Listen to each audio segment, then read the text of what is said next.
Now, the crew had a decision to make. How were they going to combat Exit Le Jocatil? Because fear was on the increase. Well, they decided they were going to host a concert. They were going to go for the absolute joy division, not actual joy division, that wouldn't be terribly joyful, but the joy division approach of, we're going to host a gig at the Riverside Theatre where the boxing match occurred. We are going to bring happiness. We're going to bring relief to the people, to the fans of Masmark, who will no doubt flood in because this is where their icon was knocked out, and they may host a vigil for him. They may hold up their candles and lighters and so on for Masmark.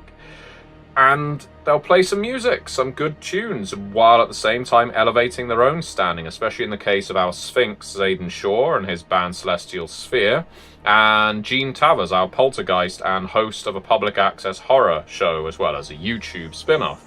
So, there was everything to play for here. Unfortunately, the band broke down rapidly. Celestial Sphere, it seems, is suffering some internal problems, with Connor calling out the bass player, Cullen, as no longer being able to keep time or rhythm with the rest of the band. Unfortunately, Lucian, our unburdened sorcerer and their sound engineer, agreed, and this caused Cullen to get in his face before storming out, followed by Karina, his sister. Now, this meant that the band was now short a singer and a bass player. By this point, the band were already booked, the concert is supposed to be going ahead, they are down half of their number. To say that Zayden and Lucian were not on good terms after this would be an understatement, but Lucian had various plans up his sleeve. He's a very talented sound engineer as well as a sorcerer. So, let's see what happens.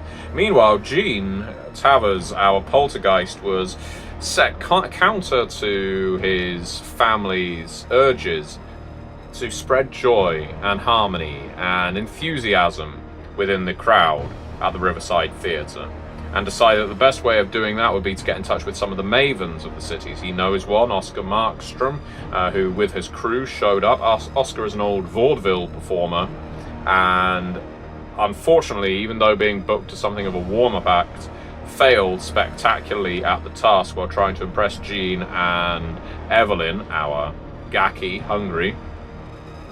Rather stuck in the 1920s, it's fair to say, with Oscar Markstrom, so Evelyn decided to take the view of let's lock Oscar in the cupboard and come up with a plan B.